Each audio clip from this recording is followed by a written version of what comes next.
কি হচ্ছে এখানে যদি সেন্ট্রাল ফোর্স মারতো আমরা মেনে নিতাম। কেন আপনারা এই কাজটা করলেন? আপনার বিকল্প দৃষ্টি সংবাদ মাধ্যমে আপনাদের স্বাগত। আমরা বর্তমানে রয়েছি শীতলকুচি কলেজের সামনে। এখানে কিছুক্ষণ আগে একটি অপ্রীতিকর ঘটনা ঘটেছে। আমরা সেই চিত্র পুলিশে আমাদেরকে পরে দিল মাঠে দিয়ে বসেন।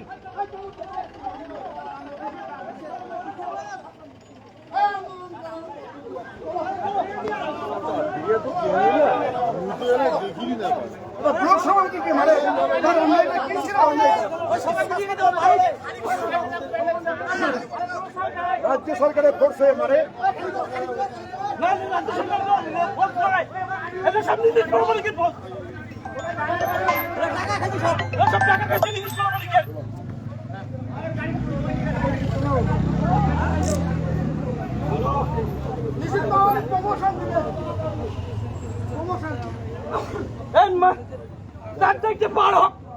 পুলিশের কোথায়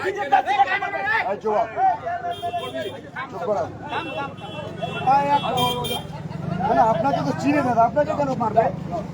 মাথা হলো কে চিনে না আপনাকে সারা জেলেটায়? হ্যাঁ, সেন্ট্রাল পোস্ট থাকতো না, মাথা পেতে নিতাম। এই কি আশ্চর্য ব্যাপার? আপনাদের ফোর্সে সামনে বোম্বাই হলো, আপনারা কি করলেন? এটা যদি মিমি যুবক মারা যেত,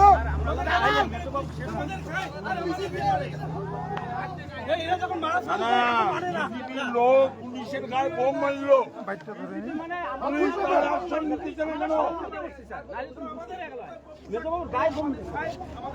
কি ঘটেছে? গায়ে বোম মারলো। কি ঘটনাটা কি বলেন? আমি বলি, 4টার সময় আমি এই বুথে আসি। আমার শালা হচ্ছে পঞ্চায়েত, পিসফুলি ভোট ভালো সুন্দর ভাবে হয়েছে ভোট।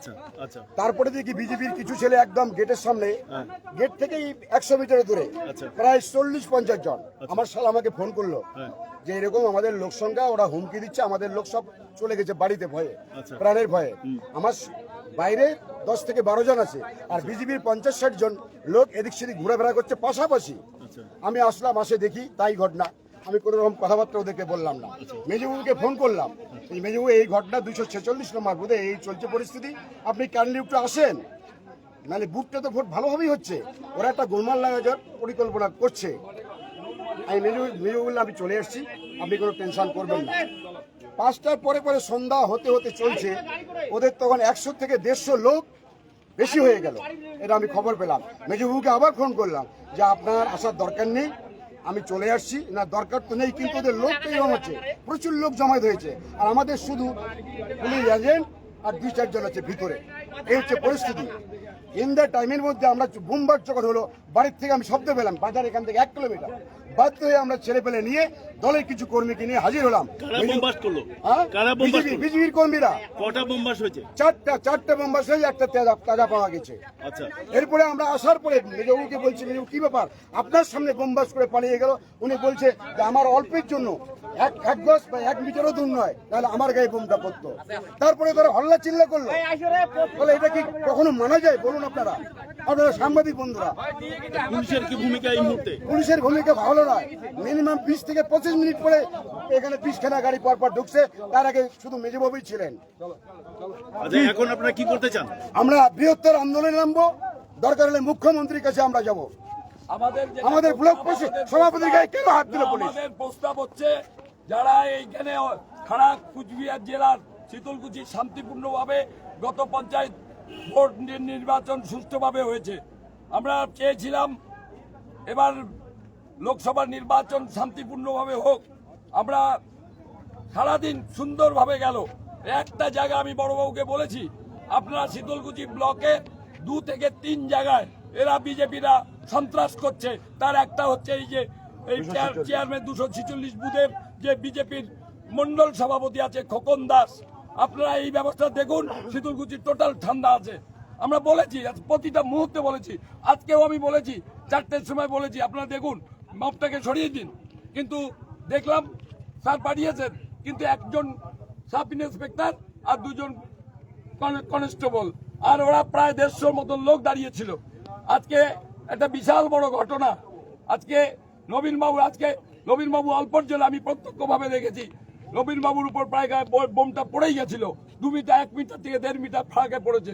নবীনবাবুর আজকে কপাল ভালো ছিল, বেঁচে গেছেন। তার পেছনে আমি ছিলাম আমাদের বুথ এজেন্টগুলোকে নিয়ে যাওয়ার জন্য। আজকে একটা বড় বিপদ থেকে আমরা উদ্ধার পেয়েছি। যাই হোক, আমাদের সবচেয়ে বড় কথা, আমরা দেখেছি নবীনবাবু প্রত্যক্ষ সাক্ষী।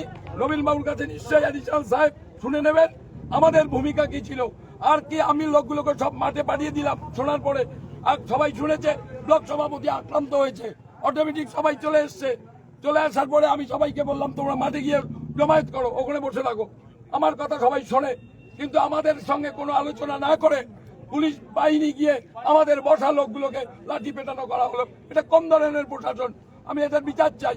এর যদি সম্পূর্ণ বিচার না হয় তাহলে আমরা বৃহত্তর আন্দোলনে যাব। চলো, আমরা খাওয়া দাওয়া ছেড়ে অনশনে যাব, আমরা যারা খাওয়া দাওয়া ছাড়বো। এখানে যদি সেন্ট্রাল পোস্ট হতো, সেন্ট্রাল ফোর্স মারছে, তাহলে আমরা মেনে নিতাম। মেনে নেব না, ব্লক সভাপতির গায়ে হাত দিতে, এটা মানা যায় না। আমি বললাম যে আচ্ছা, এই যে বিজেপির যে আক্রমণ, এই যে বিজেপির আক্রমণ, তারা কি ইভিএম লুট করার ভাবনা ছিল তাদের? আমাদের কাছে যেটা ছিল ইভিএম লুট করার, তার প্রমাণ আমার মোবাইলে আছে। আমি মোবাইলটা যদি আপনারা চান, আমি 4:07 আমি মেসেজ পাঠিয়েছি। একটা প্রশাসন, তাদের নিজস্ব দায়িত্ব থাকা উচিত ছিল, তাদের গোয়েন্দা দপ্তর থাকা উচিত ছিল। যখন এই খবরটা পেয়েছেন তাদেরও যাচ করা উচিত ছিল। আমরা সাধারণ মানুষ হিসাবে যেটা জানতে পেরেছি, পুলিশের এটা আরো আগে জানা উচিত ছিল। কিন্তু এখন কোনো ব্যবস্থা বুথের নেওয়া পরিস্থিতি হয়নি। কি আছে? এখন বুথের পরিস্থিতি কি আছে? বুথের না, সব বুথ শান্তিপূর্ণভাবে ভোট হয়ে গেছে। মানে এই যে বুথের ঘটনা, মারধর করলো না আমার উপরে, নিশ্চয়ই আমাদের উপরে ছিল। যেহেতু আমরা এসেছিলাম, যেহেতু আমাদের 2জন পুলিশ এজেন্ট এবং আরো 2-4 জন ছিলেন, তাদেরকে আমরা নিরাপদে নিয়ে যাওয়ার জন্য আমি এসেছিলাম। আমরা নিতে এসেছিলাম। মেজবাবু বলেন আপনাদের যেতে হবে না, আমরা বের করে দেবো। আমরা পেছনে, মেজবাবুর পেছনে দাঁড়িয়েছিলাম। ঠিক এই মুহূর্তে সেখানে প্রায় 150 থেকে 200 লোক বিজেপি দাঁড়িয়েছিল, ওখানে বসেছিল। তারা 10 থেকে 15 মিটার দূরে, তারা ওখান থেকে পরপর 4টে বোম নিক্ষেপ করলো। সেক্ষেত্রে পুলিশের কি ভূমিকা ছিল? কোনো ভূমিকা ছিল না। একজন সাব ইন্সপেক্টর, 2জন পুলিশ, তারা গাড়ি নিয়ে পালিয়ে গেলেন, চলে গেলেন গাড়ি নিয়ে। আর মেজবাবু ওখানে দাঁড়িয়েছিলেন। আপনার উপর কারা মারধর করলো আপনাদের কর্মীদের? আমরা বলি যারা এসছেন পরবর্তীতে আধা ঘন্টা 1 ঘন্টা পরে যে পুলিশ স্টাফরা এসছেন, তারা না দেখে না জুনে আমাদের নিরীহ লোকগুলোর উপর আক্রমণ করা হতো। এভাবে প্রশাসন চলতে পারে না। প্রশাসন, আমরা নিরপেক্ষ প্রশাসন ভাবে থাকা উচিত। আমরা মনে করব যেভাবে এটা করা হলো, এটা নিশ্চয়ই একটা বিজেপির সঙ্গে চক্রান্ত করে আমাদের সব নেতাদেরকে, আমাদের কর্মীদের উপর আক্রমণ করা হয়েছে। আমরা এটা ধরে নেব। এখন আপনাদের প্রশাসনের যে ভূমিকা, সেই ভূমিকা আমরা দেখেছি 2021 সালে দেবাশিস দলের সময়, আমরা দেখলাম, এবারও দেখলাম। পুলিশের যে কি ভূমিকা সেটা আমরা বুঝতে পারলাম। পুলিশ প্রশাসন আমাদের বিরুদ্ধে। আমরা জবাব চাবো। বোমাবাজি করলো বিজেপি, তৃণমূলের লোকের উপর আমার কর্মীরা যারা এখানে বসেছিল শান্তিপূর্ণভাবে, আমি তাদেরকে বসিয়ে রেখেছিলাম। হঠাৎ বলা নেই কওয়া নেই, তাদের উপর লাঠিচার্জ করা হয়েছে। এই মুহূর্তে আমরা সরাসরি শীতলকুচি কলেজের সামনে থেকে আমরা তুলে ধরছি। আপনারা দেখলেন যে এখানে উত্তপ্ত হয়ে উঠেছে শীতলকুচি। আপনারা দেখছেন এখানে রয়েছে পুলিশ প্রশাসন, কেন্দ্রীয় বাহিনী।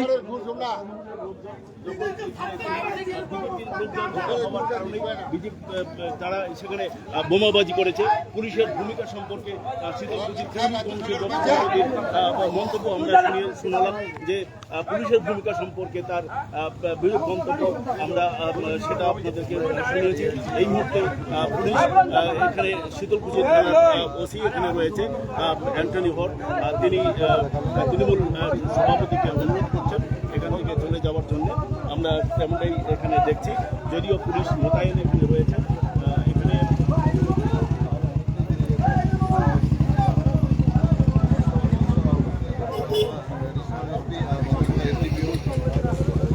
অল্প না মোবাইলটা ধরো তুমি পাওয়ার ব্যাংকটা ব্যাপার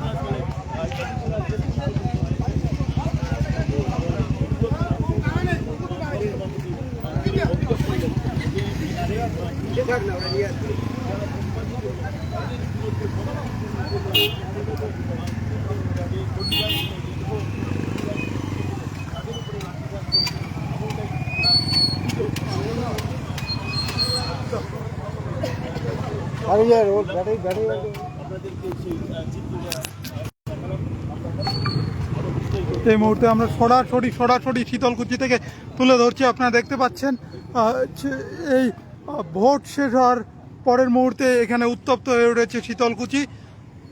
ঘটনাস্থলে রয়েছে শীতলকুচি থানার পুলিশ এবং কেন্দ্রীয় বাহিনী। আমরা সেই চিত্র সরাসরি তুলে ধরছি।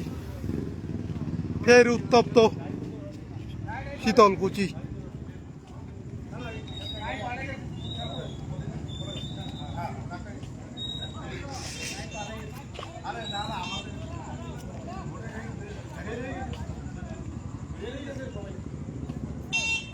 এখানে এখনো মোতায়েন রয়েছে শীতলকুচি থানার পুলিশ এবং কেন্দ্র বাহিনীর জওয়ানরা। আমরা সরাসরি আপনাদের সামনে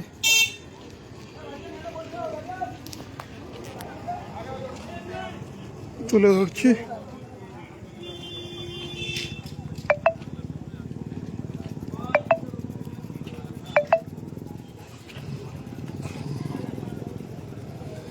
এই মুহূর্তে আমরা রয়েছি শীতলকুচি পঞ্চায়েত সমিতির মাঠ সংলগ্ন এলাকায়। আপনারা দেখছেন সেই চিত্র সরাসরি কিছুক্ষণ আগেই এখানে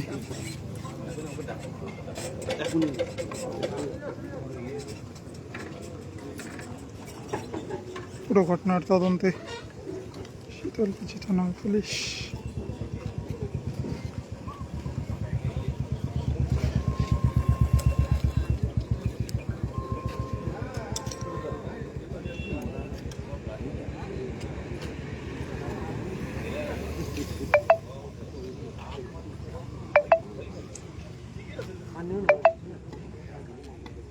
ঘটনাস্থলে রয়েছে শীতলকুচি থানার ওসি অ্যান্থনি হরা।